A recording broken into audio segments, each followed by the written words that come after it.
It's Sunday, August 31, 2025. I'm Anthony Davis. Welcome to the Weekend Show, where we make the time to consider the news of the week. You can support my work and independent journalism at patreon.com/5 Minute News. Our guest today is a contributing editor at The New Republic, a columnist at The Guardian, and the author of The Right of the People, Democracy and the Case for a New American Founding, released just a couple of weeks ago. Osita Nwanevu, welcome to the Weekend Show. Thank you so much for having me. Now, we're in the most testing time for U.S. democracy. We've certainly passed the constitutional crisis phase, unfortunately. Your writings and the kind of effort you've made to kind of dig into this book is very clever because you examine the very meaning of American democracy. You ask if the institutions are fundamentally broken. But the question that really got me was, does democracy even work as well as we believe? Just based upon the Trump regime's kind of dismantling of the administrative state and clearly his plan for the midterms and beyond. Has democracy fallen in America? Well, as you suggest, I think it's a hard question to answer unless you have a really good perspective on what democracy is to begin with. And it's a terribly complicated concept, as I learned when I started writing this book. I've been covering American politics for about 9 or 10 years now, and it just struck me before I started that democracy and what democracy meant was actually at the center of what a lot of things were going on. So Donald Trump wins in 2016, for instance, by electoral college victory rather than a popular vote victory. That's the second time in 25 years that's happened.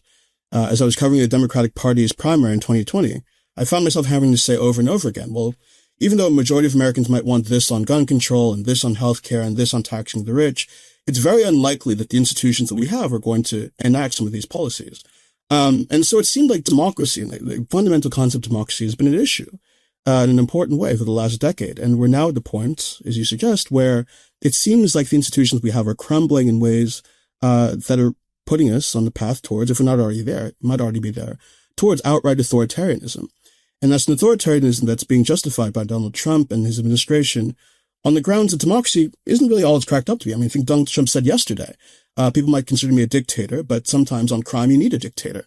So the fundamental principles of democracy, what it means, this is kind of the meat of our politics right now. And I wanted to write a book that sort of got at what the thing is, whether it's good, whether it, as you suggest, works as well as we think it does, whether we have one in America in the first place, and if we don't, what it would take to get us there. And I think that there are a lot of provocative conclusions, even for people who think that they know a lot about democracy, or controlled by democracy under Donald Trump. I think the central provocation that I try to make in the book is we're here partially because America is not a fundamentally democratic system at all. Yes, Donald Trump won in November the popular vote for the first time since he's run for the presidency, and that means something. But he won that, again, having won in 2016 on the basis of an electoral college victory. He comes into this election as a former president, which is a nifty thing to be if you're a presidential candidate. And he only has that because he had the electoral college back him up in 2016. We also saw, over the course of his presidency the first time, multiple attempts to remove him from office, attempts that were, in fact, backed by senators representing majorities of the country, more than 50% of the country for the first impeachment, more than 60% of the country for the second impeachment. Despite that, he got off and was able to contest this election again. So one of the things I'm working through in the book and some of my other writing now is, it's important to talk about the ways that Donald Trump is violating the Constitution, yes, and he's breaking institutions in important ways, yes. But I also think that we're here partially as a product of certain constitutional arrangements, and arrangements that I think we are often told are there because they're supposed to protect us from authoritarianism, protect us from demagogues. And yet in this particular case, in a profound way, have failed and actually brought about the reign of a demagogue. And so I think that's something that's important to work through as we think about how to fight Trump and beyond that, prevent him from accruing power and prevent this from happening again in the future. There was a poll done this week, an Ipsos Reuters poll, that said that 57% said they feared that American democracy itself was in danger, a view held by 8 in 10 Democrats and 4 in 10 of Trump's Republican Party itself. People know that the erosion has very much begun. But what you alluded to just now is that maybe the Constitution and the system, certainly the Electoral College that we have, is actually designed to favor candidates like Donald Trump, the rich, white, powerful man, as opposed to allowing for any fundamental or systemic change? Well, I mean, the Constitution was written, it's important to remember, in 1787 by some of the richest and most powerful white men in the United States, and that has something to do, I think, with the institutions that we came out of that process with. As I go through in the book, the founders were very, very troubled by the concept of democracy, and they're troubled by what democracy, from their perspective, was doing in post-Revolutionary War America. We leave the Revolutionary War in a state of economic crisis. It's the worst economic depression we face until the Great Depression. And poor people in the country, poor farmers, people who live in the backcountry across the nation, are going to their state legislatures for economic relief. They want to be able to pay their debts and taxes in kind with goods rather than in money, for instance. Or they're asking for states to circulate paper money. And the wealthiest people in the country see this as a real threat to the stability of private property, the stability of contracts, the creditworthiness of the country. And they think it's kind of irresponsibility. You should be able to pay down your debts and not rely on government relief. But policymakers across the country at the state level end up acquiescing to a lot of these demands in a way that ends up troubling the founders. And so they come to Philadelphia in 1787 with a real resolve to create a political system that is the true sovereign federal government. The federal government under the Articles was kind of impotent and ineffectual, which is why so much policymaking happened at the state level. They wanted to create a sovereign federal government that would be able to act upon the American people directly, that would ask them for things directly, and that would make it very, very hard also to enact populist or majority-favored economic reform, which they thought was a threat to private property and the wealthiest people in the country. This is not, the realm of conspiracy. You don't have to read very much to find this. We have the notes from the convention itself. We have letters that people like Madison and Washington and all the others were exchanging as the Constitution was being drafted and then ratified. There's a great book by Harvard's Michael Klarman called The Framers' Coup. You can read for probably more information you would ever want about the process of drafting the Constitution. But we know from those documents that there's institutions like the Senate, like the judiciary as it's been structured, like the size of districts in the House and so on, as things that would make it very, very difficult to craft democratic majorities, because they wanted a form of Republican government where power would be distributed, certainly, but they didn't believe the power should flow directly from the American people in the majoritarian way. And that's why we have the system that we have. And things have changed. We have the direct selection of senators now. The Electoral College doesn't function in the way that they thought it would function and so on. Obviously, we have votes for women and African Americans and all minorities in this country. So we've moved in a more democratic direction. But as argued in the book, things like the fundamental design of the Senate, the Electoral College, these basic features, the basic aspects of the design as the founders constructed them haven't changed as much as I think we want to believe. And I think that those basic aspects of the system are still making it hard for us to enact the policies we want in the present, and perversely are contributing to a certain kind of Republican politics that has led to the rise of Donald Trump and sustained him in office. We started to hear from Republican lawmakers the type of language like, we're not a democracy, we're a constitutional republic. I mean, that language, I hadn't heard it prior to the last campaign. And it really kind of showed people's true colors, that actually democracy was not something that a lot of these far-right nationalists cared much for. And now they're talking about one-man rule, and as you alluded to, Trump this week has been talking about, well, maybe people want a dictator. I mean, I'm not a dictator, but he is a dictator. I mean, his policies suggest he's a dictator. His behavior suggests he's a dictator, and he is cozying up with dictators and ignoring our allies. So, I think we need to stop dancing around the question of whether or not Trump is a dictator. But what about the Republican Party?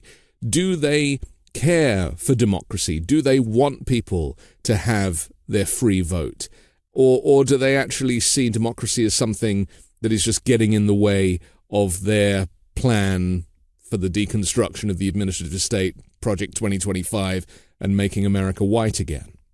I don't think the Republican Party fundamentally believes or is committed to democracy. I think the conservative movement has always been at odds with democracy. We have them more open about this now. You have people like Mike Lee saying we're a Republican, not a democracy very straightforwardly. You have people like Charlie Kirk saying this.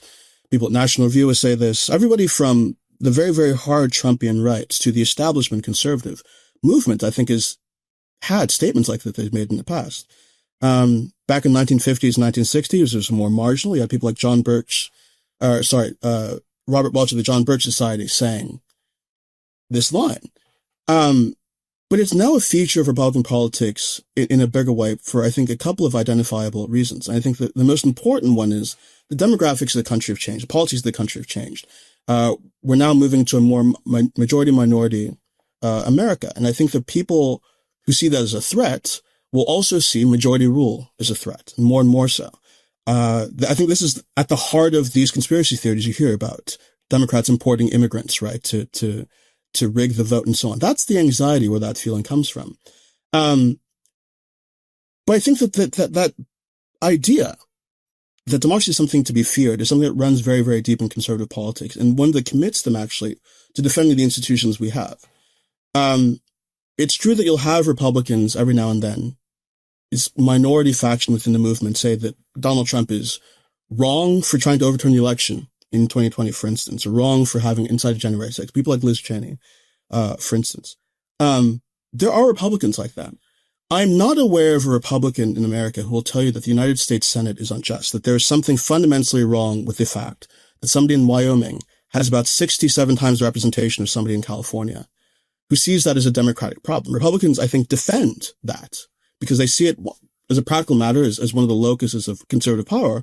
But again, because they're not fundamentally committed to political equality in that sense, which I think is a important component of any democracy worth its name. So yeah, I think that the roots of the hostility we see to democracy, on the right run pretty deep. They precede Donald Trump. And I think that after Donald Trump goes, however that happens, we're going to sustain that. The efforts to restrict the right to vote and the efforts to, investigate these accusations of voting fraud, for instance, that happened before Donald Trump. That happened during the Obama administration. You can go back to the Bush administration and find conservatives agitating for disenfranchising people on that basis. So there's something deep here that extends beyond Donald Trump that will live after him within conservative politics. I think it's worth being wary of if you're an advocate for democracy in a more democratic country. But we certainly learnt the lesson that democracy is not something we can take for granted. Doesn't kind of automatically happen. It requires everybody to believe in it and to take part in it. It's actually a kind of intangible thing that only exists if the people and the system is committed to making it work. There's no kind of democracy document. It's a very fragile part of the system. And obviously, we've seen democracies in other nations fall to tyrants, but invariably tyrants always fall as well. And that, I guess, is something that people here are hoping for and looking forward to. But as you just said, this movement, it runs so deep. It didn't start with Donald Trump. He really is the kind of epitome of the problem, but he is not all of it. And so what do you think, because I'm very keen for us to examine how democracy can be restored, because, it's very easy for us to kind of talk about how it's been dismantled, but getting it back is obviously a whole lot harder, especially as long as Trump or someone like Trump remains in power, right? I think that's right. So, the first order of business, obviously, is to move Donald Trump from power and to see that he is not staying in office longer than his constitutionally mandated term. I think that he's made noises about staying in for another term or running for an election again. You never know quite what to take seriously from what he says, but I think this administration so far has been worse than anything that anybody really imagined. So we have to take that risk seriously, and resist it any way we can. That means demanding that our politicians in Washington stand up to the administration. It means taking to the streets when it seems like that makes sense as well. But that's the first thing. Nothing happens as long as Donald Trump is in office. And frankly, I'd argue as long as there's a Republican presidency. I think, again, we cannot trust the conservative movement to be good stewards of this ideal because they don't fundamentally believe in it. But the other thing I would say, too, is that it's important for those of us who are committed to democracy to not lose faith when it doesn't work our way. I've been truly kind of alarmed to hear people in the wake of the election in November, on our side of things, liberals, people on the left, say that because Donald Trump won the popular vote this time, well, maybe the American people are stupid. Maybe the American people are too ridden by misinformation and tribalism, all these things to make good decisions. Maybe democracy isn't all it's cracked up to be because Donald Trump won this time. That I think is a mistake. You can't be a fair weather friend of this ideal, because if you are, it makes the system more vulnerable to authoritarians who will then say, well, they don't actually believe in this. They believe in this only when they win. So why should we bother with it at all? You have to be truly committed to the process, respecting the process, and also having faith in your capacity to go out there in the next election, next contest, make a different set of arguments, do something different in your political strategy, and win. This is an ongoing process. It's an ongoing system. It's not something that sets in stone a victory for all time. The power of democracy is in dynamism, but to accept that, you also have to accept the possibility that you're going to lose. And look, there are things we can do to improve the electorate and make us more informed and better aware of the information we need to make good decisions. In Europe, for instance, they invest a tremendous amount in the public media system. Here we are right now, at this very moment, attacking the little public media we have in the United States, but we know exactly. But we know that from close study that public media, because it's non-partisan, non-commercial, can actually inform people better, get them more aware of the facts they need to know, than a system without a robust public media infrastructure. Investing in civic education is another thing that I think is worth talking about. So there are things that we can do to build the public's capacities and insulate ourselves from the appeals and demagoguery of people like Donald Trump. But in democracy, sometimes you're going to lose. Sometimes the people are not going to make the right decision. And, you have to live with that and consider the potential within the system. It's a system, I believe, that through working through our mistakes, we actually get better. We have better potential of doing that through democratic processes than we would if we were ruled by a king or by some aristocracy. It's the only system that allows us the possibility to learn the ways that we learn as individuals, by trying things, seeing how they work out, stumbling sometimes, but then coming back and trying again. That's, I think, some of the promise of this entire ideal. And, we shouldn't lose sight of that, even in the moments when things get dark and it seems like we've erred as a public. It's called an experiment for a reason, right? And so I suppose that talks to what you're just saying. The experiment is ongoing. The country is very young. To compare it to European nations that have been established for thousands of years is foolish, maybe. We are in the infancy of American structure, both in the centralized government, but also the way that states operate. I mean, some argue that this country is just too big to be run federally anyway, and that actually it's not one country, that it's 50 countries. Do you give any credence to that? Because that kind of supports Trump's argument of sending it to the states. But again, it doesn't really address the fundamental problems of inequality and the way that, different states will behave differently. Well, that concept, federalism, is tremendously complicated. I think that federalism is one of the reasons why we have the institutions that we have. The idea that the states are themselves distinct and important entities over and above actual voters and actual people. That's why the Senate exists, right? And so at the convention in 1787, Madison, even though he was no real enthusiast of democracy, says, look, having a system where the states are represented equally, that's a step too far. That's actually taking this kind of majoritarian thing to a place where it's not going to be acceptable. It's going to lead to all kinds of perverse outcomes. And the small states at the convention, most loudly, I think Delaware, responded by saying, look, we have our own interests. We are distinct entities, and, there's not really a rational argument you can make that'll convince us to let go of the power that we have under equal representation, which they had under the Articles of Confederation. So Delaware at one point in the convention says, look, if we don't sustain equal representation, we might just succeed and join another country, join some foreign power. And so they're forced to this compromise that creates the Senate and the House in what we're taught is a balance, but is not really a balance. The Senate is much more powerful.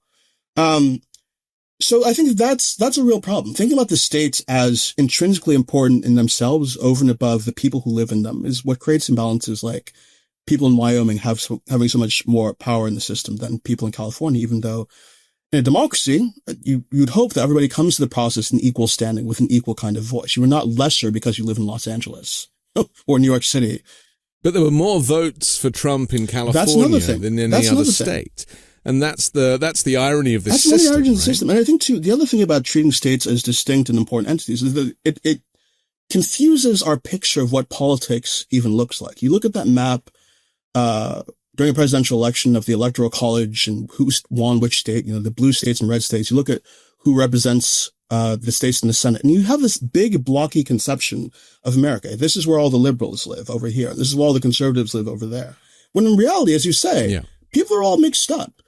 There are more people who voted for Donald Trump in New York City in 2016 and 2020 and 2024 than there were who lived in both of the Dakotas combined, just because it's a large city. And conversely, there were hundreds of thousands of people in the Dakotas who voted for Hillary Clinton and Joe Biden and Kamala Harris. But we don't talk about politics in that way. We talk about politics as though there are these kind of vast gulfs between where conservatives are and where liberals are. And that actually contributes, I think, to political division. It distorts our understanding of who we are as a people.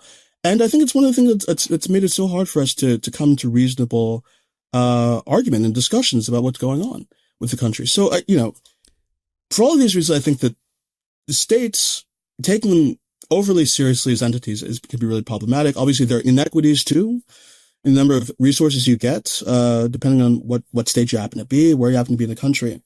On the other hand, though, we've seen in the last couple of years that federalism can actually be an important bulwark against fascism. We saw it under COVID, for instance, because the administration was doing all of these crazy things at the federal level, states had to take it upon themselves to get people the health care they needed. If we had relied solely upon Donald Trump during the pandemic and states didn't have their own power to enact their own healthcare policies, we would have been much worse off, I think, in certain respects. Now we see state governors in Illinois, for instance, like J.B. Pritzker, doing what they can to resist Donald Trump with their own power that they've been given. So ideally, I think there's a balance. We are a large country. I do think it would be difficult to get rid of the states entirely. I didn't know that would be administratively feasible. But we shouldn't respect them so deeply that we tell ourselves that, states as entities are entitled to things that make us unequal as individual people who are what government is created for. Government, I think, is not for the interests of states as abstract entities. They're for representing and doing right by all of us as individuals, no matter where we happen to live. So there has to be some kind of neat balance there. But you are then relying on an executive branch that is playing by the rules. And the problem we have now is that Trump does not go to Congress to ratify any of his executive actions. He ignores the Senate. The Supreme Court is on his team, effectively. So there are no guardrails. These so-called checks and balances during this administration have completely failed. And it's been kind of quite Trojan horsey in a way, hasn't it? Because a lot of the people that were playing by the rules, including many Republicans in the House, have now just fallen completely under the spell of Donald Trump for fear of retribution or humiliation or emotional blackmail. I'm not sure what it is. It could even be kind of physical harm. And that is the problem with having a mob boss in leadership, is that people do tend to kind of just do as they're told. So this is what I'm effectively saying is this is a lawless administration. And you can't really do anything, even allowing the states to kind of operate whilst the central government is lawless. It's very difficult, isn't it? It's extremely difficult, which is why we're in such a tight spot. I wish we could tell you, here is the 5-step strategy to disempowering Donald Trump in a particular moment. Right. He's kind of won. And he's won partially because, as you say, the Republican Party has been so acquiescent to his desires and his demands. I think some of that might well be, as you suggest, the fear of retribution in some way, wanting to protect yourself and your family from the kind of crazy threats that get issued against anybody who stands up to the president. I think that might be part of what's going on. But look, I also think that a lot of Republicans simply agree with what's happening. I think that the Republicans who agree with Donald Trump's vision for American society, they agree with the big budget that they passed, the big beautiful bill rather, and the way that they try to cut taxes and they agree with his deregulatory agenda. They agree. I think that all Republicans who agree with what Donald Trump is doing on a policy basis Things like tariffs go against Republican orthodoxy. But I think you've seen a lot of Republicans willing to swallow that for the greater project of having a Republican in office enacting pretty conservative economic policies. That I think is the source of things for most Republicans. I think that they see Donald Trump as somebody who has succeeded in delivering for them, and delivering things that Republicans had a hard time accomplishing on their own before Trump got there. We saw Roe versus Wade get overturned. This was one of the big projects of the Republican Party for decades. Donald Trump did it by putting the people he put on the court. So from a pure policy perspective, if you're a conservative in this country, if you're somebody who's committed to enacting a conservative vision for public policy on economic front or even on social policy, Donald Trump is somebody who has succeeded in doing the things that you want. And you have very little incentive. But it's not going to work, though. Isn't the problem it's not going to work? Because in the short term, it might be great to pass that bill, but that bill is going to run up the debt and the deficit to levels that are completely unheard of. And it's also, with his economic policy, i.e. just tariffs, that is also going to bankrupt Americans too. So this is a very short-termist view. It almost seems like they're going along with it just to own the libs. But actually they're doing themselves and the country a disservice. Well, I certainly agree with you. I don't know if they see it that way. Republicans, even before Trump, were happy to run up the deficit to pass tax cuts under Bush. And this has been part of their policy agenda for a very, very long time. I don't think it makes sense. I think that we're in a pickle now, but this is what they believe, or at least is what they've told themselves they had to sell to voters. And one of the things I think is important noting, too, how much do Republicans actually have to fear the American public holding them accountable, given the structure of our political institutions? Most people are in safe seats in Congress. Most elections are not especially competitive. If you're a Republican, most of the time you're accountable mostly to Republican primary voters and not the general electorate. Obviously, as we discussed the Electoral College, you don't have to go to New York City or Los Angeles or Chicago to win a presidential election. You have to go to parts of the country that are more conservative.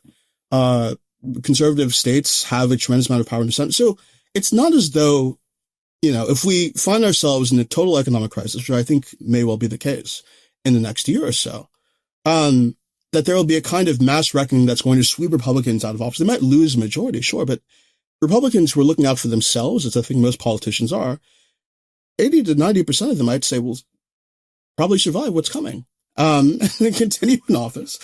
Because we don't have a system that's very good at holding people accountable in a democratic fashion. So they can pursue these policies and talk about unpopular things like this occupation of Washington, D.C., for instance, or trying to overturn Roe v. Wade, which they did, which is very unpopular, without having to fear that there's going to be some kind of electoral penalty for them. And that's something that actually contributes to the radicalization of politics. If the only people you are having to appeal to in sustaining your political career are Republican primary voters, people who watch Fox News all the time, well, it's going to pull you further to the right than would be the case if you had a system where you actually had to win the votes of many different kinds of Americans. And I think that's one of the reasons. But what you're describing is that we've never had a democracy, Osita. That's my concern, is that we talk about this kind of rhetorical democracy.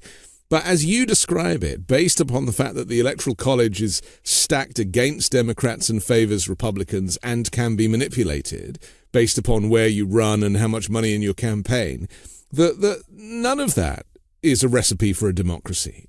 We've been kidding ourselves. Well, it's certainly my argument. I know it's a difficult thing, I think, to get people to accept, because we all come up with this idea of America as the paradigmatic democracy, right? We're imperfect in certain ways, and the founders, themselves were not perfect, but, there's something fundamentally democratic about the system. We just have to patch things up and make these changes here and there, and then we'll, move slowly towards being the country we want to be. And I think the problem is much more significant than that. I think these institutions are fundamentally anti-democratic in design, and the changes we need to enact to make them democratic are actually quite significant. The Senate is the locus of this. But, we have a very blatant example in what's going on with Washington, D.C. right now. So this is a city of about 700,000 people that does not have full representation in Congress. They have a non-voting delegate, Ella Holmes Norton, who cannot vote in the final passage of legislation. So this is a city that is governed by the federal government without having real full say in federal governance, the way that most Americans have their own say.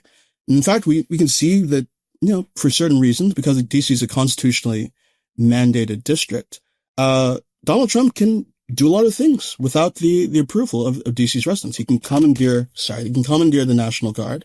He can commandeer the police force. We know that legislation that is passed by DC residents has to be approved by Congress. And so you see Republicans trying to overturn the district's laws on marijuana and abortion rights and all kinds of things. So there are 700,000 people in that city right now who are not living in any kind of reasonable definition of democracy. And there are actually 4 million Americans for whom that is true. DC is an extreme case, but there are 4 million Americans, most of whom live in Puerto Rico, who do not have a full and equal say in federal governments. They have a non-voting presence there. That's not democracy. By any stretch of the imagination, those 4 million Americans are not living in democracy. And again, maybe that's why Trump thought that Puerto Rico wasn't part of America when there was a natural disaster I think there. That may well have been part of the reason. I think it's interesting that the Republican Party, for some time, supported statehood for Puerto Rico and took that out of their platform in the last couple of election cycles because, like we talked about at the very beginning, they fear this demographic change is happening in the country. They fear giving people democratic rights that will undermine conservative dominance of our political system. So that's a very, very basic, elementary, first-order problem for anybody who purports to desire democracy, who wants to believe in American democracy. Those people are not living in a democracy. But beyond that, as we've discussed already, even those of us who do have the vote and do have political rights and do have representation in Congress have that representation distributed very, very unequally in ways that matter for public policy. It is not right, democratically, that somebody can have dozens of times more say in our legislative process than somebody who lives somebody else. That doesn't make any sense. Again, the Senate, we tell ourselves, is balanced out by the House of Representatives. This is what we were told in grade school and in civics class. But it's not true. The Senate alone shapes the judiciary. The Senate alone shapes the executive branch. You need both houses to pass legislation. So the Senate exerts a kind of veto power over the popularly apportioned House. All of this matters. All of this shapes policymaking in profound and anti-democratic ways. And again, there are no perfect democracies abroad that we can sort of draw from and say they've done this exactly right. There are problems you can find with any kind of system. But we are wildly out of whack in an international context. Our Senate is more malapportioned than any upper house, I think, with the exception of Argentina and Brazil in the developed world. When it comes to the Electoral College, 80% of countries with presidents with similar functions as ours elect theirs directly by popular vote. We're in the company of Botswana and Micronesia and not doing that ourselves. This is really, I mean, I've been talking about this for so long and it all seems so straightforward when you lay it out. But I think that there's a mental hurdle that many Americans face because they've been told for so long this is a democratic system, that we can work through the problems. And it's the greatest country in the world. So on. But I think we're at some point where people have to ask themselves, you do these elections every couple of years and people promise to change Washington. They promise to pass this, promise to pass that. None of it really happens with the exception of what conservatives seem to want. When are we going to sort of ask ourselves the fundamental question, do we have a democratic system or not? Why is it the case that year in, year out, election cycle in, election cycle out, nothing really seems to change in our direction, but the right gets more and more and more powerful while we have very difficult time passing very, very commonsensical laws? Think about gun control, for instance. We just had another mass shooting in this country. It's the norm here in a way that's not in the other countries of the developed world and our peers. I think that's largely a function of our gun laws. And we've had multiple attempts in this country to pass common sense background checks. This is not radicalism. You inspect somebody before they go and purchase a gun.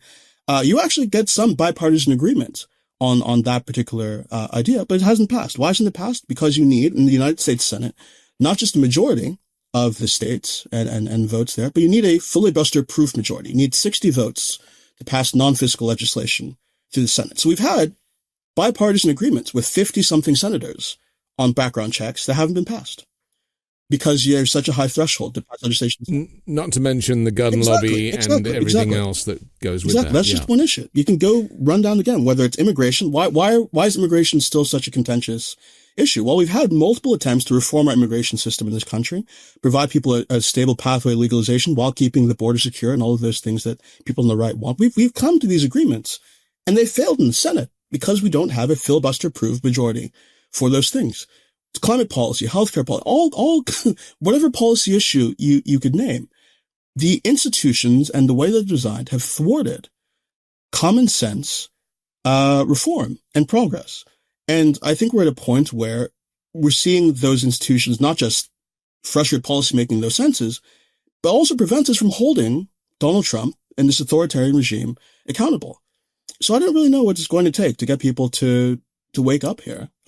We had January 6th. We have, what else do people need to see? This is a system that, again, we're told defends us from authoritarians, defends us from demagoguery. I think by contrast, it's the primary reason why we have a demagogue in office right now. It has been unable to restrain him in any meaningful way. It's only empowered him and his party. I just don't know what else to tell people on this front.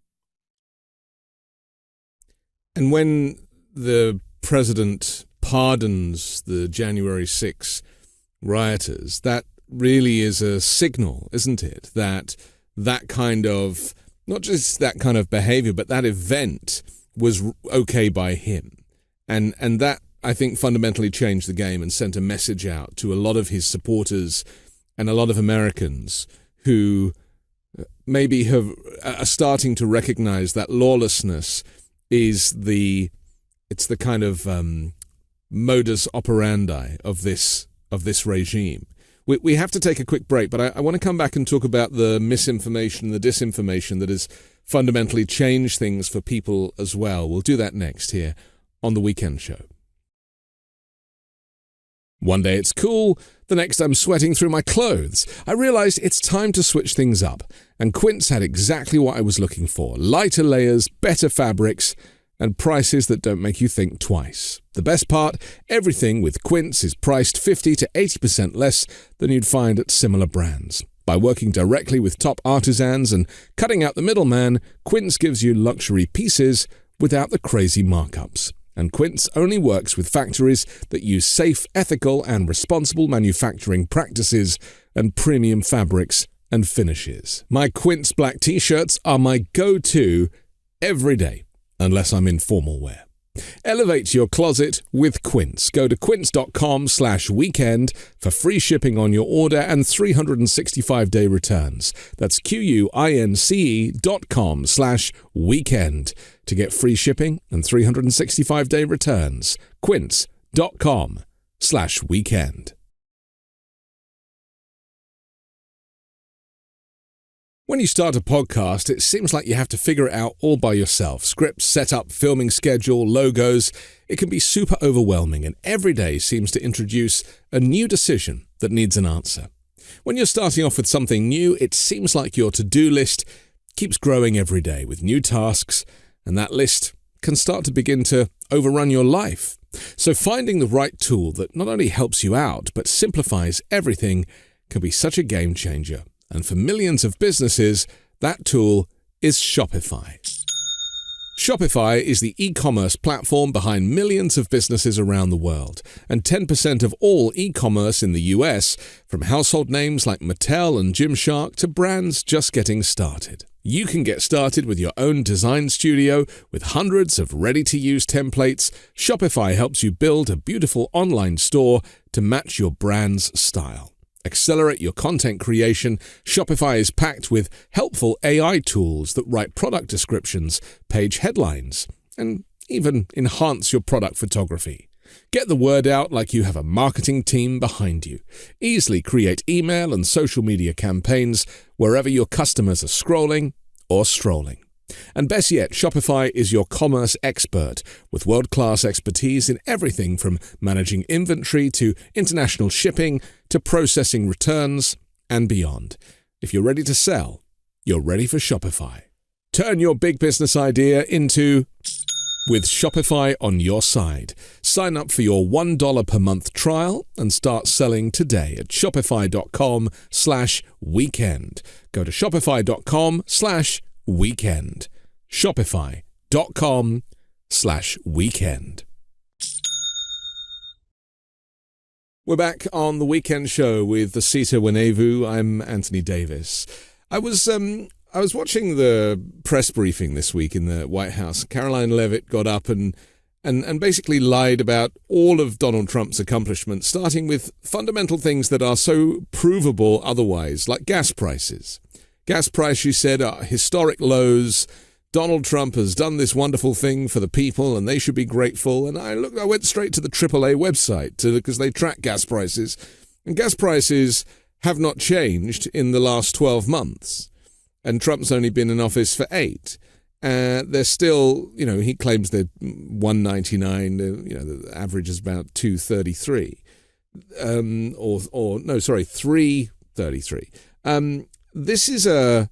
This misinformation and disinformation where you rewrite the narrative, where you only invite the far-right kind of MAGA media into the White House press room, where that channel of information is tightly controlled. We're seeing it now with statistics coming out of government, right, where everything has to go through the White House. And so there are fallouts at the CDC and people resigning, and jobs numbers now are being questioned. And so if you don't like the jobs numbers, you fire the statistician who prepared them and put in somebody from, the project who's going to do a nicer job for you. I mean, we are living in a dystopian future that has become our present.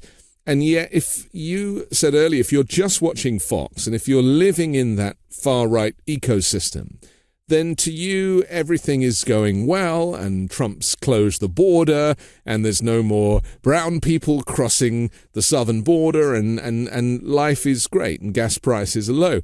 How do they square that, considering that there are actual human people going to the gas pump in Republican states and seeing that the number does not correspond to what Caroline Leavitt said in the press room? Well, that's a great question. You think it would best be asked of a psychologist. I really don't know. I mean, I think that, Republicans have demonstrated a remarkable capacity to set reality aside and to believe whatever it is that Fox News is telling them and to disbelieve their own eyes. I think that the Republicans who, if they even notice, gas prices in their particular community going up, might invent some reason why it's a Democrat's fault. And I don't really know what to do about that. But there's a fundamental disconnect here, where, as much as you might hope that people would come to the New York Times, the AP, or one of these reputable sources for their information, the right has created this alternative information infrastructure that is completely impenetrable by fact. And it can go to, as we've seen in the last 10 years, to radical extremes when you talk about the Pizzagate conspiracy theory or other conspiracy theories that are proffered on the right and that have actually gained acceptance among mainstream conservatives, or at least been given credence by mainstream conservatives. So I don't really know what to do about this problem beyond reminding ourselves that, for most of our political history in this country, there were not real authorities for information. There's this kind of narrow window after World War II, where because of the development of television as an industry and certain patterns and of development within print media, there became this kind of high infrastructure of accepted information. You had 3 channels, and one of the people on the channels was Edmund Murrow, and another person was Walter Cronkite or something, and you had New York Times being widely respected. And there was a window for which that was true. Most of our history does not look like that at all. Most of American history, politically speaking, is a bunch of newspapers, most of them having partisan slants, people getting news from their deacon or minister, and wild theories and craziness, of all kinds being spread about. There was all kinds of negative misinformation about American politics. In the early republic, people were saying crazy things about Thomas Jefferson and James John Adams. And so this is just kind of how politics work in this country for a long time. And it's not great. And I wish that I could, prescribe to you a set of solutions that would fix it, some kind of fact-checking regime that we can impose upon reality that would get Americans to see it. But I'm really not sure. I think that you kind of have to work through that, cacophony and participate in democratic politics as best you can, by offering compelling messages to people that are better and seem more likely to improve people's lives than the nonsense they're getting from the right and Fox News. But if the information's not getting through, are Democrats now relying on Republicans crashing and burning the economy and the country, as in order to, be the last kind of man standing and be like, well, look what they did. We are the alternative. It does seem to be this desire to kind of wait and see what happens. Yeah. Meanwhile, we have leaders of European nations now, well, all over the world. I mean, the Japanese leader refusing to take Donald Trump's calls because they know that he just lies to the public about what conversations they've had, and ultimately is trying to pivot the US to be more aligned with Russia and our enemies than with our former European allies. So, this is catastrophic for the world order, and it seems like the Democratic plan for this is just to kind of, stand aside and watch everything and only collapse. then will there be proof that Trump has failed. Well, I mean, I don't know if that's going to work. I mean, at best, it works in the short term, but I don't think it's a long-term vision for beating back the right and fighting against the things that brought Donald Trump into power. Look, we saw Donald Trump fail catastrophically the last time he was president. We had thousands and thousands of Americans die. That was a kind of objective reality that I think many people experienced, and people found ways to excuse the president, and didn't seem to suffer very many long-term consequences for it beyond the 2020 election. So hoping that things will just get bad enough that people vote for you is never really a durable political strategy. I do think you have to offer a kind of political vision and a positive message for what you'd like to do for the country. Fortunately, most Americans are not, Republicans who are, glued to Fox News all the time. I think that there's some play within the electorate. There's some competition that we can win here, with voters who are not committed, yet. And, I think that that's the ground you have to engage in politics within. There are some people who are lost and we're not going to listen to information that we put out there. We're not going to engage with reality, but I don't think that most Americans are actually in that position. I think it takes a positive message, but I think it also takes, again, some of these democratic reforms that we've discussed already that would equalize our electoral system to a point where conservatives who are glued to Fox News don't wield as much power over electoral outcomes as they presently have. Trump this week appointed an election activist from Pennsylvania, whose research questioned the 2020 election results, to take on this kind of election integrity leadership position in the U.S. Department of Homeland Security. Her name's Heather Honey of Lebanon County. She's now listed as a Deputy Assistant Secretary for Election Integrity.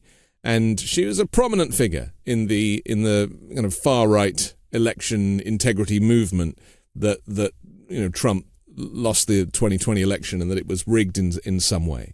I mean, this is as bad as putting RFK Jr. in charge of health, isn't it? And this keeps happening because so many of these leadership positions that Trump finds people for, they are wholly unqualified. They are conspiracy theorists.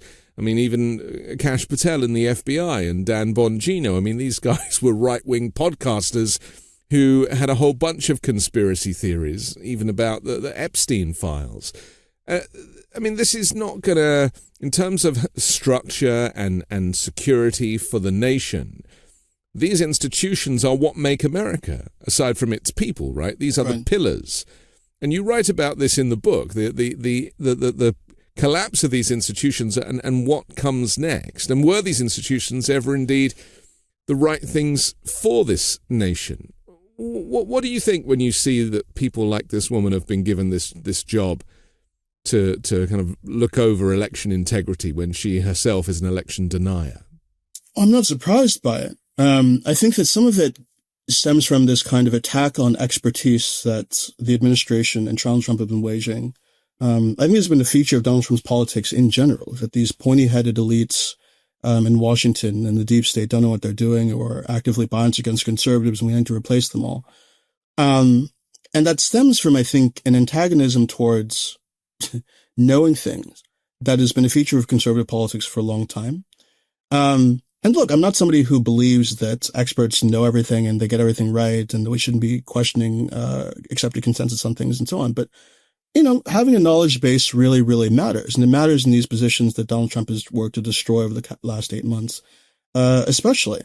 The one appointment that still troubles me the most, of course, is Elon Musk.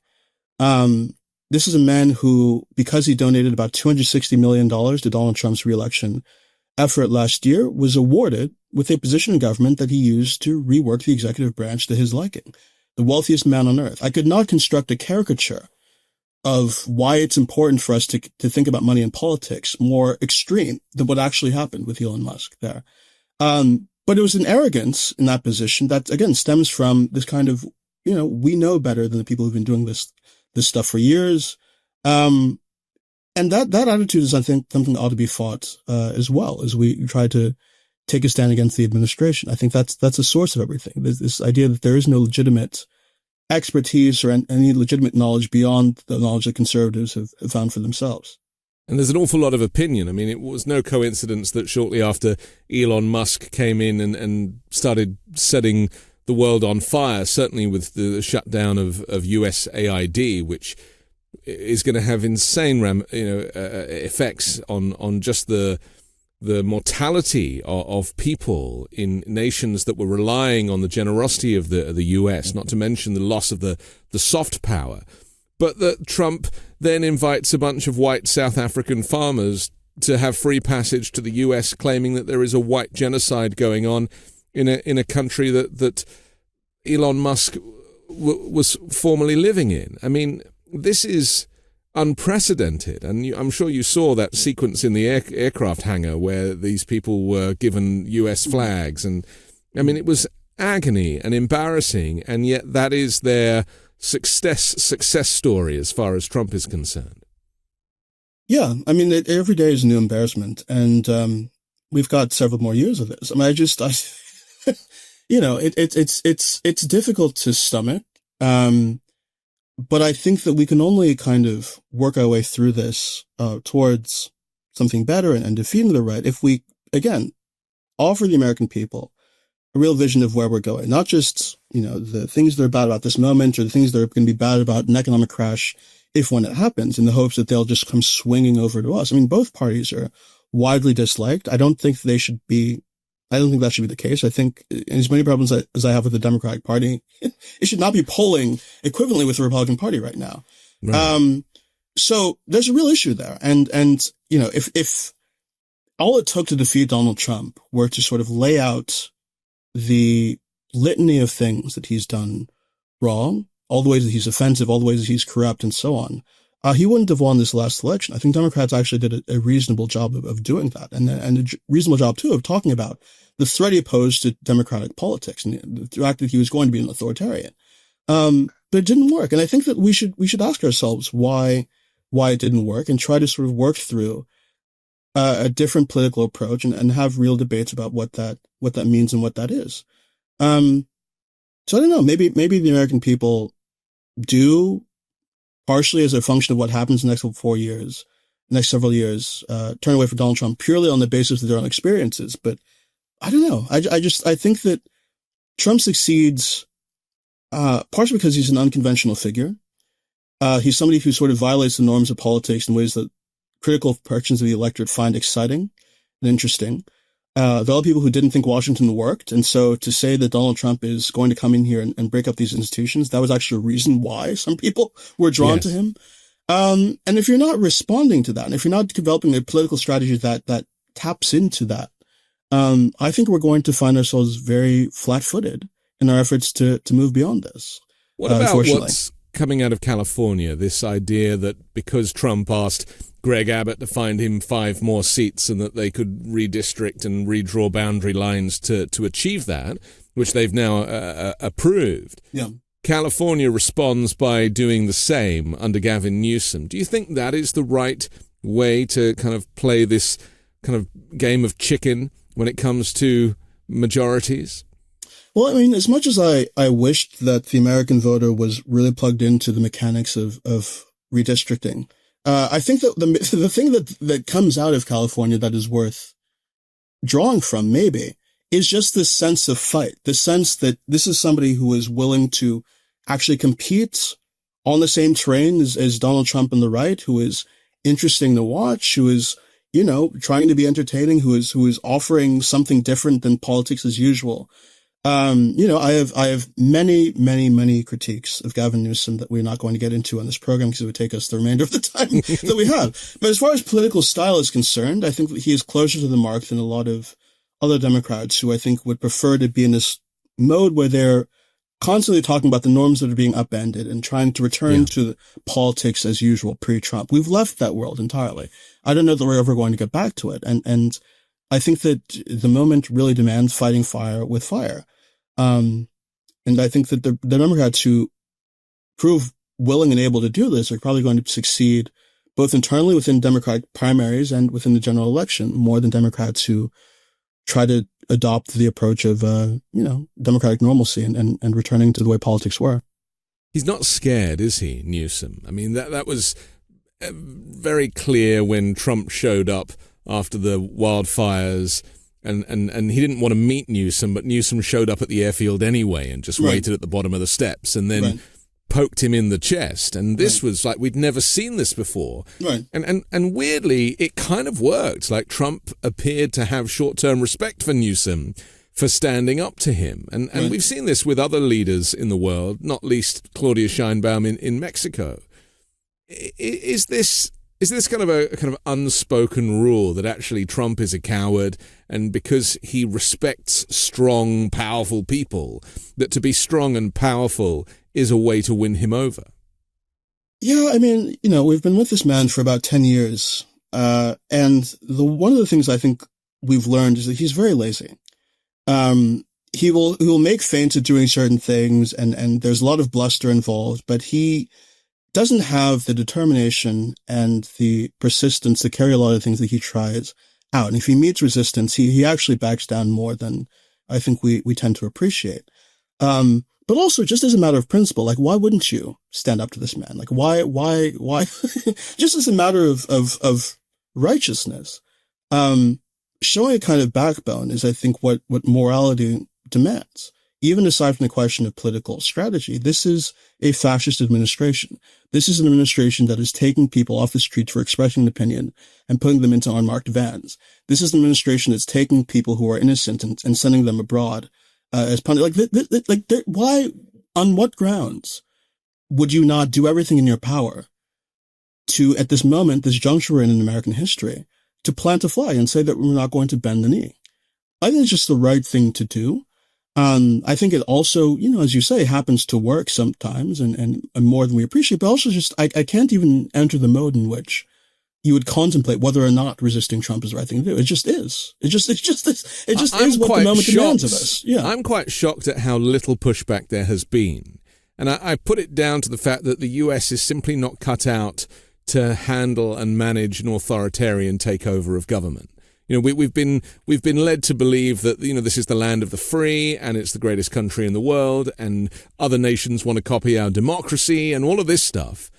And the reality is that this is a fundamentally broken system that we're now discovering, but that an autocrat can get in there and take full control of all branches of government, put the military on the streets, turn the military against American citizens, deport people to countries they have no connection to, and even to the extent, and I want to use Lisa Cook as an example because it's very interesting. This is the Federal Reserve Governor, Lisa Cook, who's now filed a lawsuit against Trump over his illegal attempt to fire her because, because she's a black female and secondly because, she isn't doing as she's told effectively.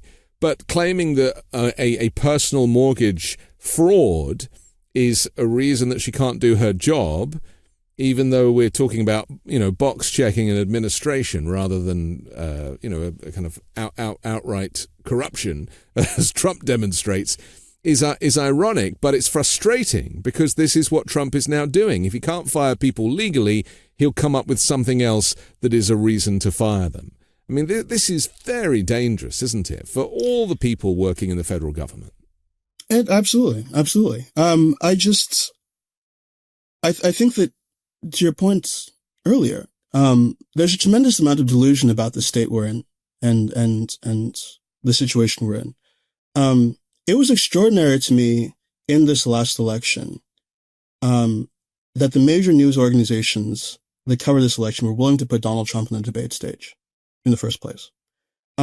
This is a man who tried to steal the last election, again, who incited an attack on our legislature. And to sort of treat this person as an ordinary presidential candidate after that, was evidence, again, of I think, a real surrealistic delusion about what had happened under the first Trump administration and what his politics represented. I mean, if we've seen it happen in a different country, somebody who tried a coup, being welcomed by the press, and asked all these questions as though they were just some, we would have seen that as evidence of a degraded state. But isn't Biden to blame equally because he agreed to debate him? And surely agreeing to debate a felon and somebody who, claimed that the election was stolen legitimizes their candidacy. And aside from the fact that it was a bad night for Biden, but right. That aside, there is a hypocrisy here. I think that there are a lot of people to blame. Look, I come here as somebody who is, in the last 10 years, obviously written a lot about the right and focused most of my ire on the right and talked about the ways in which I think the Republican Party in general, beyond Donald Trump, the Republican Party is, I think, the most destructive institution this country has faced since the rise of the Confederacy before the Civil War, or during the Civil War. Even all of that said, I think that the Democratic Party and its leadership have really also kind of failed here in important ways. I think that they are committed to a model of politics that hasn't worked, hasn't managed to defeat the right here. They're committed to a kind of business as usual that I think a lot of Americans don't find inspiring or compelling. And I think those things are problems. I think that the complacency, the unwillingness to try new things, is a real hurdle getting where we need to be. And to treat Donald Trump as a kind of normal candidate, and this is not just exclusive to the Democratic Party, but the news media in general, was an extraordinary and unaccountable thing. I thought it was, I was baffled by it, but maybe I shouldn't have been. Maybe that was my own kind of delusion. Well, the news media is run by people that have an interest in Donald Trump's succession, because, right, yes. He is box office for them, but invariably the news media is run by rich white men. And so they're never going to feel the feels or fear the autocracy in the same way that regular people are. And isn't that the problem, that, America really is aimed at the elite, and the elite can circumvent all of the kind of issues that regular people struggle with. We have no healthcare system here in the US. We have no welfare state or social safety net. That you really are completely on your own. And because of these executive actions now, you have no rights either. You can't sue the government. You have no protections. Your consumer rights have been taken away. Do you think people realize, because a lot of this is by stealth, so do you think people realize that they really are out on their own and they're only really one phone call away from poverty? And yet if you are homeless, then you're demonized as well. I don't think people realize that, but I think that they ought to, because I think it's part and parcel of what's going on. Again, as I said earlier, I think one of the reasons why the Republican Party is so committed to defending Donald Trump and upholding him and uplifting him is that he accomplishes their ends when it comes to public policy. He has succeeded in making the rich richer and denying more and more power and authority and voice and rights to ordinary working people in this country. And as long as that remains the case, they're going to support his politics. So that aspect of politics, the material, the economic inequality we have in this country, is also part of the story. Elon Musk is only able to buy the position that he bought because he's the wealthiest man in the world. After January 6th, we saw a number of companies say that they're going to start pulling back from candidates who had spread lies about the election. That was widely reported. Less widely reported was the fact that many of those companies quietly began giving back to Republican candidates who had spread lies about the 2020 election and who had backed what happened on January 6th. Why? Because they expect to have favorable policies as businesses stem from Republican control of government, both at the federal level and at the state level.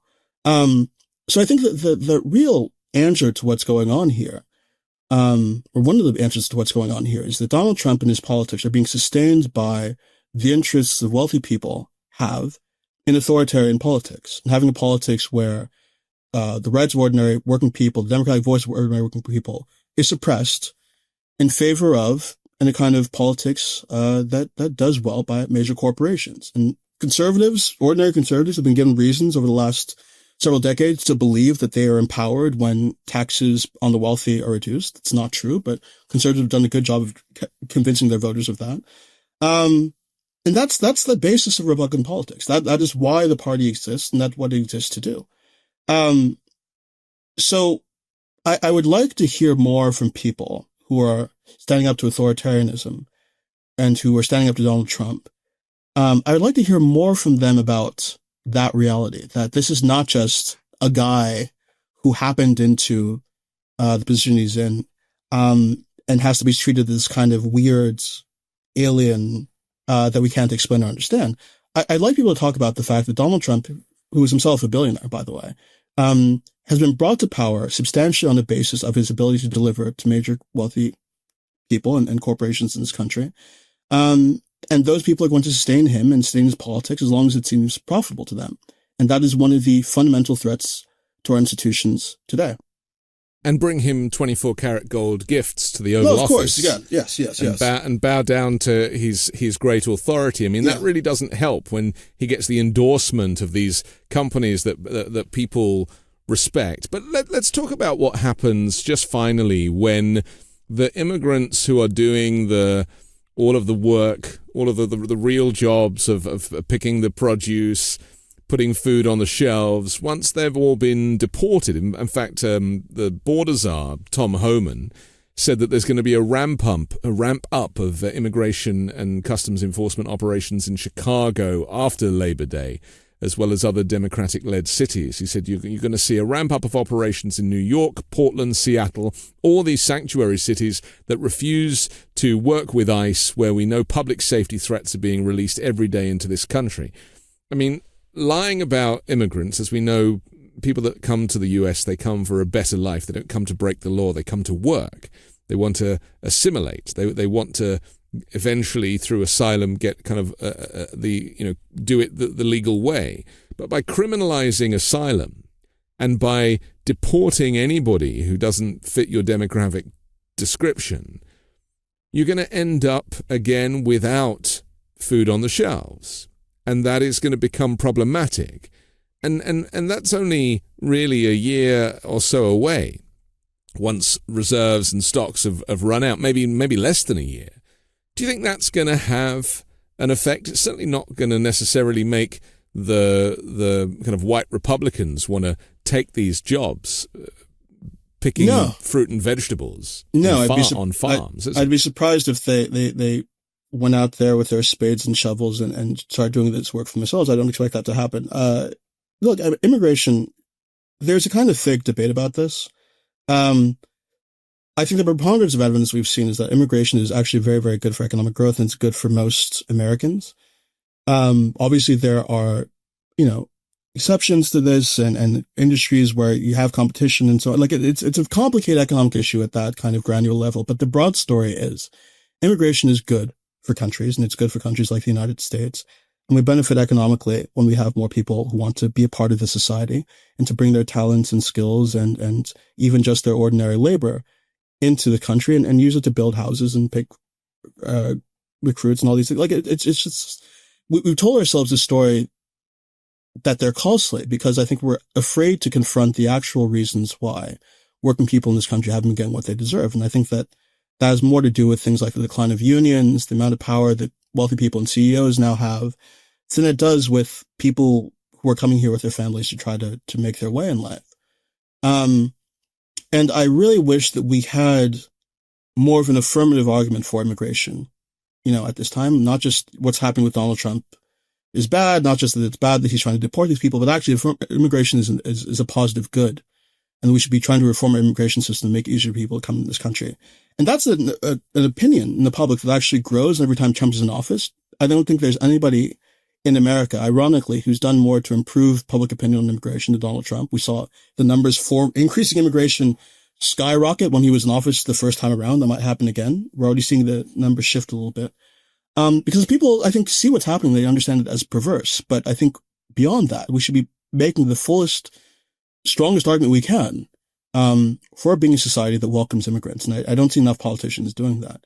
And I'd hope that as they do that, they make more than just an economic argument. I mean, I think our value as human beings is not just what we contribute to the economy, as important as that might be in certain respects. An immigrant to this country is somebody's mentor, maybe, or friend, or spouse, partner, a coach. You know, these are people who are embedded within communities and you know, exist as pro-social, good human beings who have their own dignity and worth, and we all benefit from knowing and getting to know and loving if we do. And, you know, it's not all dollars and cents. And I'd really hope that, you know, the silver lining of this moment in our politics is that we come to a better place with immigration, where we are willing to say that, knowing what the consequences of turning away from that idea are, and having seen that and having witnessed them in Donald Trump, we're willing to embrace our status, our standing as a society of immigrants, more forthrightly and without reservation. We have to finish, but I'm so grateful to you for your expertise, and I wish you all the best with the book. Osita Nwanevu, thanks for joining the Weekend Show. Thank you so much for having me. I'm Anthony Davis. Don't forget to support me and independent journalism at patreon.com/5 Minute News, or by joining the 5 Minute News YouTube channel. And I'll come back next Sunday with a brand new special guest and more factual news to discuss on the 5 Minute News Weekend Show with Midas Touch.